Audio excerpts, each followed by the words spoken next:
joining us right now is the Wonder Boy, Stephen Thompson. How are you, sir? Doing good. How about yourself? I am fantastic. So I can imagine that fight camp is winding down, correct?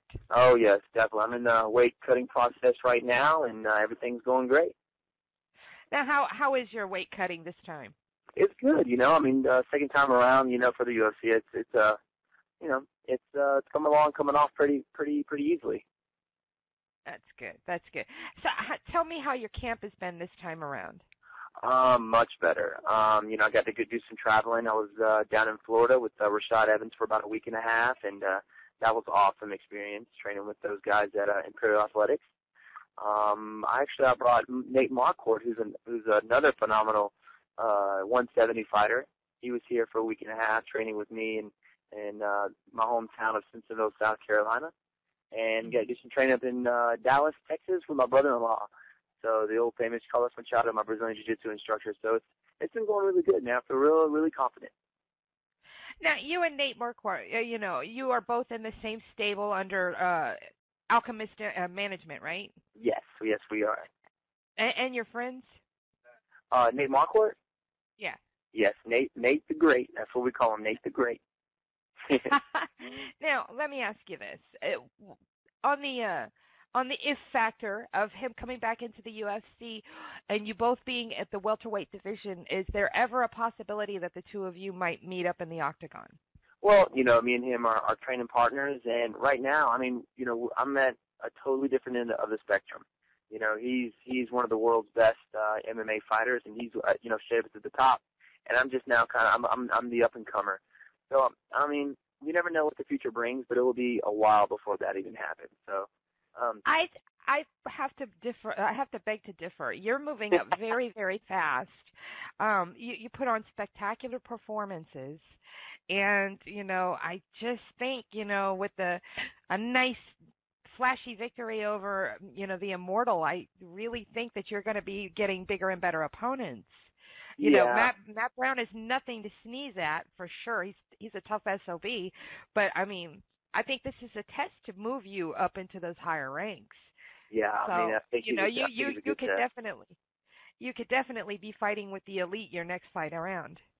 Yeah, well, I got a good management company, and they'll do what they see fit and what we feel comfortable with. So that's something to talk about. And the Immortal is no joke. He's a tough guy, and he's a veteran of the UFC. So I think it's a good step up for me too. It sure is. Now, Matt is a true, in every sense of the word, he's a true warrior. He really lays it all out there, and when you're getting into the cage with him, you're definitely getting into a scrap. How have you prepared for this, and are you ready to go for a grueling 15? Oh yeah, I'm prepared, physically and more importantly, mentally and emotionally. So, I'm looking forward to it if that's what happens. And that would be great if I had a spectacular knockout like my last fight, but that's something I'm not going to try and force, because when that happens, or every time I've tried to do that, the knockout's never there. And people end up tiring themselves out trying to do it. So I'm just going to go out there, take my time, and see what happens. I can't wait. I'm excited myself. So. Now, what's all the hullabaloo been like since your UFC debut? Because it was beautiful. Well, thank you. And there's been some hype around it, obviously, but I'm still the same old person, and everybody back home is still the same. It's just that you get a few more pat on the backs and a few more autographs that go along with it. But it's it's awesome, man. I'm just along for the ride, and I'm happy to be here and to fight for the UFC. And what was your homecoming like, though? That had to be something spectacular. Yeah, we own a martial arts school in Simpsonville, small town, and we have about 750 students, and it was pretty good, man. They had little parties and stuff going on for me, so it was a pretty good and warm welcome home. So when you're in like the grocery store or in the post office or whatever, are people coming up to you and stuff like that?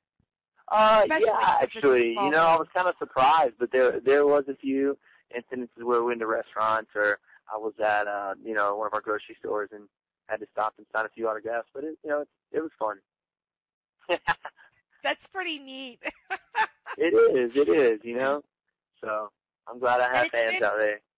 Yeah, and it's good that you have like the support of a town behind you. You know that's got to add a little extra energy to your tool chest. Yeah, I mean it's an extra confidence booster, especially being here in Atlanta, which is only 2 hours away from my hometown, and we got a lot of people that's going to be here to support me. I mean, it's a little nerve-wracking knowing that those guys are going to be there watching me, from my hometown, but I've done it before, and I think I fight a little bit better whenever they're watching. So I'm just going to go out there and have fun, and hopefully when they leave, they'll have a big smile on their face. Who do you try to impress more when you're fighting? Your hometown fans or, Johnny Casual fan across the board? I would say my hometown fans. They know me and they know my personality, and they paid the money and drove 2 hours to get here. So I kind of do it for them. Of course, I also want to do it for the UFC and Dana White, and hopefully try and get that bonus. But it's all about them. Now, have you spoken with Dana since your fight? Actually, I spoke to him at a press conference they had in Atlanta. It was like a week directly after my fight, and he's a very nice guy, and he takes really good care of us. So it was kind of brief, but it was good. And he loves guys like you that knock people out. Yes, he does. Okay, so you've been traveling around a little bit, and you said you went to Imperial. How did you like your stay there? And was Mario Sperry already there? Mario Sperry. I don't think I got to see him. I don't think I got to see him there. But they had some really good talent. Oh my goodness, excellent. Some of the world's best at Brazilian Jiu-Jitsu, and had some really good wrestling, good Muay Thai. So it was a good time spending time there with Rashad and his crew. He's developed a really good training camp there for him, and so I'm happy for him. That's fantastic. Any chance that you'll be cross training around like that again? Oh, definitely. It's too bad I tried to get up to Montreal for this fight, but wasn't able to. I had some things going on here, at the school that need to be taken care of, and but I got to go train with Rashad, which was good. So hopefully my next fight and next camp, I'll go up to Montreal and do some training with George and Professor, Faraz Zahabi, who's excellent, one of the gurus out there, and it'll be a good time. Who's going to be in your corner? For this fight, it's going to be the same guys as last time. Of course, my head coach, my father, Ray Thompson, my Brazilian Jiu-Jitsu instructor and brother-in-law, Professor Carlos Machado, and my wrestling coach, Thomas Lee. It's got to do your dad really, really proud to be in there and watch the things that you do in there. Oh, I know. You're pretty impressive. Yeah, he doesn't like to show up, but I can tell. I know the little things, and it does. It makes me happy that he's here with me. What's the dynamic like having your father coach you? It's good because you got someone who really cares about you, and that's the kind of people that I want around me. And he's very positive, keeping me strong and making sure I have the right training. So it's been really good. I mean, you see other father-son teams out there that didn't work out too well, but we show each other respect, and it's a good thing to have him around. Okay. Now I'm going to ask you something a little different this time. I want to put a little something extra. Tell me the toughest challenge you've faced yet, whether it be in life or in training or whatever, but what's been your toughest challenge in your very young life? I think it's just the dramatic change from, going to these smaller shows up to the UFC so quickly. I mean, yeah, I've had a tremendous amount of kickboxing fights and experience there, but in mixed martial arts and, because I had to go straight professional there because that was professional kickboxing.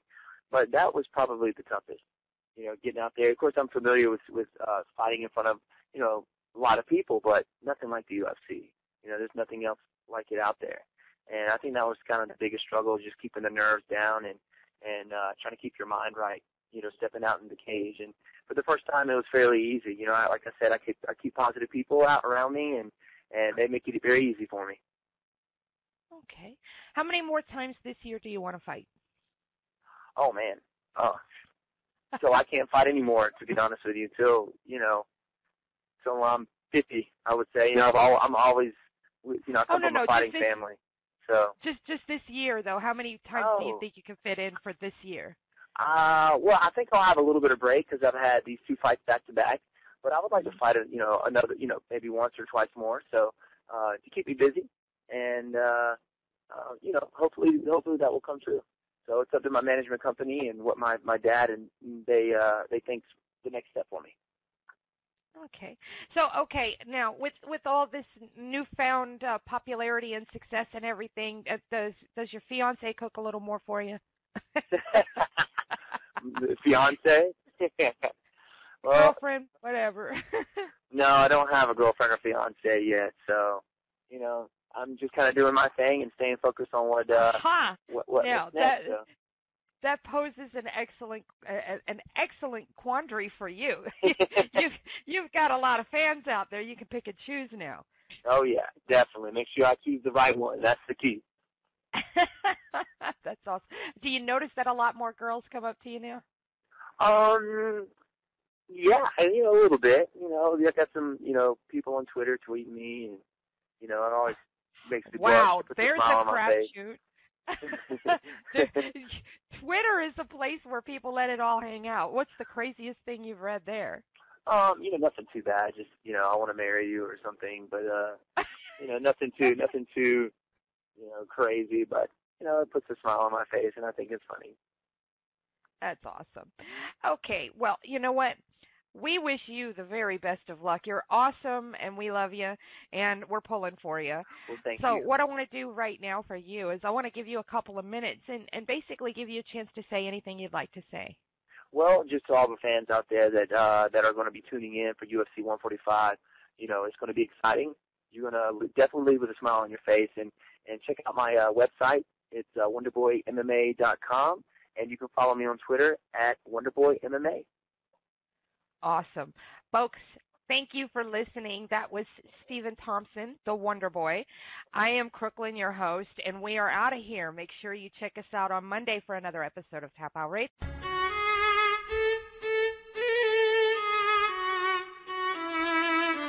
Hey guys, Rick the producer. I want you to check out countermove.com.